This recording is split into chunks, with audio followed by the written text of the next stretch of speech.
ಪ್ರಜಾಪ್ರಭುತ್ವದ ಅತಿ ದೊಡ್ಡ ಹಬ್ಬ 18ನೇ ಲೋಕಸಭೆಗೆ ಪ್ರತಿನಿಧಿಗಳನ್ನ ಆಯ್ಕೆ ಮಾಡುವ ಸಂಭ್ರಮ. ಕರುನಾಡಿನಲ್ಲಿ 28 ಲೋಕಸಭಾ ಕ್ಷೇತ್ರಗಳ ಪೈಕಿ 14 ಲೋಕಸಭಾ ಕ್ಷೇತ್ರಗಳಿಗೆ ಅಭ್ಯರ್ಥಿಗಳನ್ನ ಸಂಸದರನ್ನ ಆಯ್ಕೆ ಮಾಡಿಕೊಳ್ಳುವ ಪ್ರಕ್ರಿಯೆಯಲ್ಲಿ ಇವತ್ತು ಮತದಾರರು ಭಾಗಿಯಾಗ್ತಾ ಇದ್ದಾರೆ. ರಿಪಬ್ಲಿಕ್ ಕನ್ನಡದ ಅತಿ ದೊಡ್ಡ ತಂಡ ಇವತ್ತು ಇಡೀ ದಿನ ನಾನ್ ಸ್ಟಾಪ್ ಲೈವ್ ಕವರೇಜ್ ಅನ್ನ ಮಾಡ್ತಾ ಇದೆ. ದೃಶ್ಯದಲ್ಲಿ ಗಮನಿಸ್ತಾ ಇದ್ದೀರಿ, 50ಕ್ಕೂ ಅಧಿಕ ಮಂದಿ ಪ್ರತಿನಿಧಿಗಳು 14 ಲೋಕಸಭಾ ಕ್ಷೇತ್ರ ವ್ಯಾಪ್ತಿಯ ಮತಗಟ್ಟೆಗಳಿಂದ ಅಲ್ಲಿನ ಮತದಾನ ಪ್ರಕ್ರಿಯೆಯ ಇಂಚಿಂಚು ಮಾಹಿತಿಯನ್ನ ನಿಮ್ಮವರೆಗೂ ತಲುಪಿಸ್ತಾ ಹೋಗ್ತಾರೆ. ನಮ್ಮ ಪೊಲಿಟಿಕಲ್ ಬ್ಯೂರೋ, ಮೆಟ್ರೋ, ಕ್ರೈಮ್ ಹಾಗೆ ಆಂಕರ್ ಹೀಗೆ ಪ್ರತಿಯೊಂದು ವಿಭಾಗದಿಂದಲೂ ಕೂಡ 50ಕ್ಕೂ ಅಧಿಕ ಮಂದಿ ಪ್ರತಿನಿಧಿಗಳು ವಿವಿಧ ಜಿಲ್ಲಾ ಕೇಂದ್ರಗಳಿಂದಲೂ ಕೂಡ ನಿಮ್ಮವರೆಗೆ ಮತದಾನ ಪ್ರಕ್ರಿಯೆಯ ಇಂಚಿಂಚು ಮಾಹಿತಿಯನ್ನ ತಲುಪಿಸ್ತಾ ಹೋಗ್ತಾರೆ. ರಿಪಬ್ಲಿಕ್ ಕನ್ನಡ ಕ್ಷಣ ಕ್ಷಣಕ್ಕೂ ಕೂಡ ಮನವಿಯನ್ನ ಮಾಡ್ಕೊಳ್ತಿರೋದು ಒಂದೇ, ನಿಮ್ಮ ಅತ್ಯಮೂಲ್ಯವಾದ ಮತವನ್ನ ವೇಸ್ಟ್ ಮಾಡಬೇಡಿ, ನಿರುಪಯುಕ್ತ ಮಾಡಬೇಡಿ, ಹೋಗಿ ವೋಟ್ ಹಾಕಿ. ಕೆಆರ್ಎಸ್ ಗ್ರಾಮದ ಬೂತ್ ಸಂಖ್ಯೆ 206ರಲ್ಲಿ ಒಂದು ಘಟನೆ ನಡೆದಿದೆ. ಮತ ಚಲಾಯಿಸೋಕೆ ಕಾದು ಕಾದು ಸುಸ್ತಾಗಿದ್ದಾರೆ ಮತದಾರರು. ಆನೇಕಲ್ನಲ್ಲೂ ಕೂಡ ಇವಿಎಂ ಮಷಿನ್ ಕೈ ಕೊಟ್ಟಿದೆ. ಮಂಡ್ಯದಲ್ಲೂ ಕೂಡ ಇವಿಎಂ ಮಷಿನ್ ವರ್ಕ್ ಆಗ್ತಾ ಇಲ್ಲ. ಕೆಆರ್ಎಸ್ ಗ್ರಾಮದ ಬೂತ್ ಸಂಖ್ಯೆ 206ರಲ್ಲಿ ಘಟನೆ ನಡೆದಿದೆ. ನಿನ್ನೆಯೇ ಒಂದು ಸುತ್ತಿನ ಪರಿಶೀಲನೆ ಮಾಡಿಕೊಂಡಿರ್ತಾರೆ ಮತಗಟ್ಟೆಯ ಅಧಿಕಾರಿಗಳು. ಆದರೆ ಇವತ್ತು ಬೆಳಗ್ಗೆ 7 ಗಂಟೆಯಿಂದ ಏನು ಮತದಾನ ಪ್ರಕ್ರಿಯೆ ಪ್ರಾರಂಭ ಆಗಬೇಕಾಗಿತ್ತು, ಆ ಸಮಯಕ್ಕೆ ಸರಿಯಾಗಿ ಕೈ ಕೊಟ್ಟಿದೆ ಯಂತ್ರ. ಅದನ್ನು ಸರಿಪಡಿಸಲಿಕ್ಕೂ ಕೂಡ ಬೇಕಾದ ಪ್ರಾಥಮಿಕ ಹಂತದ ತರಬೇತಿಯನ್ನು ಮತಗಟ್ಟೆಯ ಅಧಿಕಾರಿಗಳಿಗೆ ನೀಡಿರ್ತಾರೆ. ಅದನ್ನು ಸರಿಪಡಿಸಲಿಕ್ಕೆ ಒಂದು ಸ್ವಲ್ಪ ಸಮಯ ಹಿಡಿತಾ ಇದೆ. ಹೀಗಾಗಿ ವೋಟ್ ಹಾಕಬೇಕು ಅಂತ ಹೇಳಿ ಬಂದ ಮತದಾರರು ಕಾದು ಕಾದು ಸುಸ್ತಾಗಿದ್ದಾರೆ. 30ಕ್ಕೂ ಅಧಿಕ ನಿಮಿಷಗಳ ಕಾಲ ಆಗೋಯ್ತು ಮತದಾನ ಪ್ರಾರಂಭ ಆಗಿ, ಮತದಾನ ಪ್ರಕ್ರಿಯೆ ಸಮಯ ಪ್ರಾರಂಭ ಆಗಿ. ಆದರೂ ಕೂಡ ಮತ ಚಲಾವಣೆ ಮಾಡಲಿಕ್ಕೆ ಸಾಧ್ಯವಾಗದೆ ಮತದಾರರು, ನೀವು ದೃಶ್ಯದಲ್ಲಿ ಗಮನಿಸ್ತಾ ಇದ್ದೀರಿ, ಅನೇಕ ಹಿರಿಯ ವಯಸ್ಕರು ಕೂಡ ಇದ್ದಾರೆ. ಅವರೆಲ್ಲರೂ ಕೂಡ ಸರತಿ ಸಾಲಿನಲ್ಲಿ ನಿಂತು ವೋಟ್ ಹಾಕಬೇಕು ಅಂತ ಹೇಳಿ ಕಾಯ್ತಾ ಇದ್ದಾರೆ. ಆದರೆ ಇತ್ತ ಇವಿಎಂ ಮಷಿನ್ ವರ್ಕ್ ಆಗ್ತಾ ಇಲ್ಲ. ಸಂಜೆ 6 ಗಂಟೆವರೆಗೂ ಕೂಡ ಸಮಯಾವಕಾಶ ಇರುತ್ತೆ ವೋಟ್ ಹಾಕಲಿಕ್ಕೆ. ಹಾಗಂತ ಹೋದ್ರಾಯ್ತು ಕಡೆ ಕ್ಷಣದಲ್ಲಿ ಅಂತ ಹೇಳಿ ದಯಮಾಡಿ ಕಾದು ಕುಂತ್ಕೊಳ್ಬೇಡಿ. ಈಗಿನ ಕೇಸ್ ಎಲ್ಲಾದರೂ ಮತಯಂತ್ರದಲ್ಲಿ ದೋಷ ಕಂಡು ಬಂದರೆ ಅದಕ್ಕೆ ತಕ್ಷಣಕ್ಕೆ ಪರ್ಯಾಯ ವ್ಯವಸ್ಥೆಯನ್ನು ಕೂಡ ಮಾಡಿಕೊಡ್ತಾರೆ. ಒಂದು ಅರ್ಧ ಗಂಟೆ ಮ್ಯಾಕ್ಸಿಮಮ್ 1 ಗಂಟೆ ಕಾಯುವಂತಹ ಅನಿವಾರ್ಯತೆ.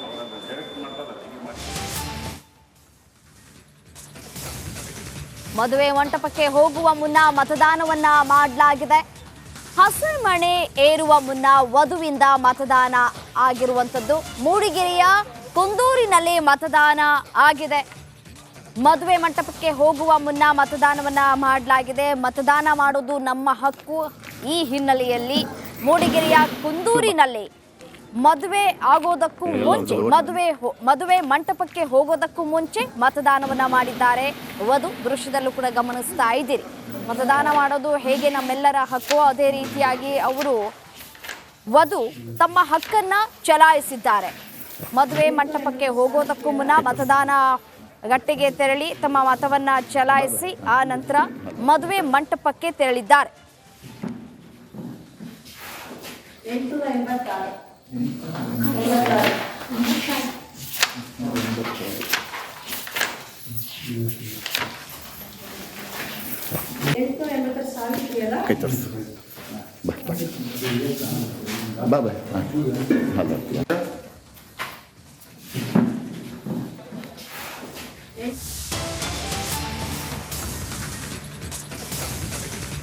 ಮತದಾನದ ವೇಳೆ ಪೆಂಡಾಲ್ ವಿಚಾರಕ್ಕೆ ಗಲಾಟೆ ನಡೆದು ಹೋಗಿದೆ. ಕಾಂಗ್ರೆಸ್ಗೆ ಪೆಂಡಾಲ್ ವ್ಯವಸ್ಥೆಯನ್ನ ಮಾಡಿಕೊಡ್ಲಾಗಿದೆಯಂತೆ.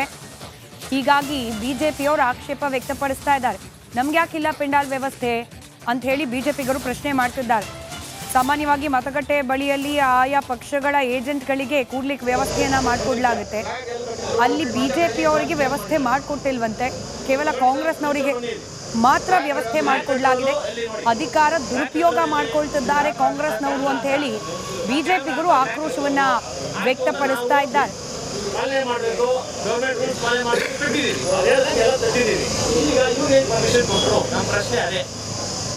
ಬೆಂಗಳೂರು ಗ್ರಾಮಾಂತರ ಲೋಕಸಭಾ ಕ್ಷೇತ್ರ ವ್ಯಾಪ್ತಿಗೆ ಒಳಪಡುವ ಆನೇಕಲ್ನಲ್ಲಿ ಘಟನೆ ನಡೆದಿರೋದು ನೋಡಿ, ದೃಶ್ಯದಲ್ಲಿ ಗಮನಿಸ್ತಾ ಇದ್ದೀರಿ. ಪೆಂಡಾಲ್ ವ್ಯವಸ್ಥೆ ಕಾಂಗ್ರೆಸ್ನವರಿಗೆ ಮಾತ್ರ, ಬಿಜೆಪಿಗರಿಗೆ ಯಾಕಿಲ್ಲ ಅಂತ ಹೇಳಿ ಅಲ್ಲಿ ಬಿಜೆಪಿ ಕಾರ್ಯಕರ್ತರು ಹಾಗೆ ಅಲ್ಲಿದ್ದಕ್ಕಂಥ ಕೆಲ ಏಜೆಂಟ್ಗಳು ಆಕ್ರೋಶವನ್ನ ವ್ಯಕ್ತಪಡಿಸ್ತಾ ಇದ್ದಾರೆ.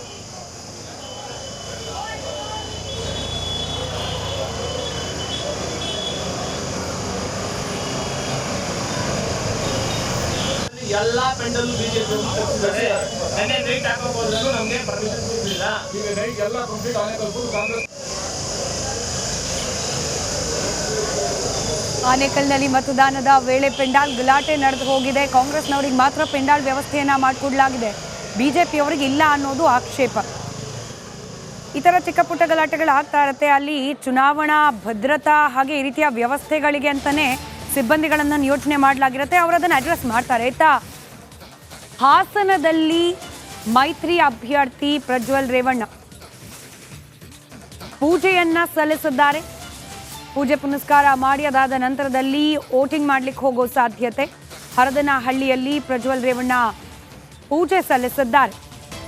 ಹಾಸನ ಕೂಡ ಜಿದ್ದಾಜಿದ್ದಿನ ಕ್ಷೇತ್ರ. ಶ್ರೇಯಸ್ ಪಟೇಲ್ ಪ್ರಜ್ವಲ್ ರೇವಣ್ಣ ಅವರ ವಿರುದ್ಧವಾಗಿ ಕಣಕ್ಕಿಳಿದಿದ್ದಾರೆ. ನಾನಾಗಲೇ ಹೇಳ್ತಾ ಇದ್ದ ಹಾಗೆ ಕೆಲ ಕ್ಷೇತ್ರಗಳಲ್ಲಿ ಅಭ್ಯರ್ಥಿಗಳೇ ಮತದಾರರು ಕೂಡ ಆಗಿರ್ತಾರೆ. ಹೀಗಾಗಿ ವೋಟ್ ಮಾಡ್ಲಿಕ್ಕೆ ಹೋಗೋಕ್ ಮುಂಚೆ ದೇವರ ಹಾಗೆ ಮನೆಯಲ್ಲಿರ್ತಕ್ಕಂಥ ಹಿರಿಯರ ಆಶೀರ್ವಾದವನ್ನ ಪಡೆದುಕೊಳ್ಳೋದು ಸಹಜ. ಈಗ ಸದ್ಯಕ್ಕಂಥದ್ದೊಂದು ದೃಶ್ಯ ಗಮನಿಸ್ತಾ ಇದ್ದೀವಿ. MP ಎಲೆಕ್ಷನ್ ಚೆನ್ನಾಗಿದೆ, ಗೆಲ್ತೀನಿ. 100 ಭಾಗ ಜನರ ಮೇಲೆ ವಿಶ್ವಾಸ ಇದೆ. 100 ಭಾಗ ಮೇಲೆ ಗೆಲ್ತೀವಿ. ಅದ್ರ ಜೊತೆಗೆ ಒಂದು 7:30 8 ಗಂಟೆ ಒಳಗಡೆ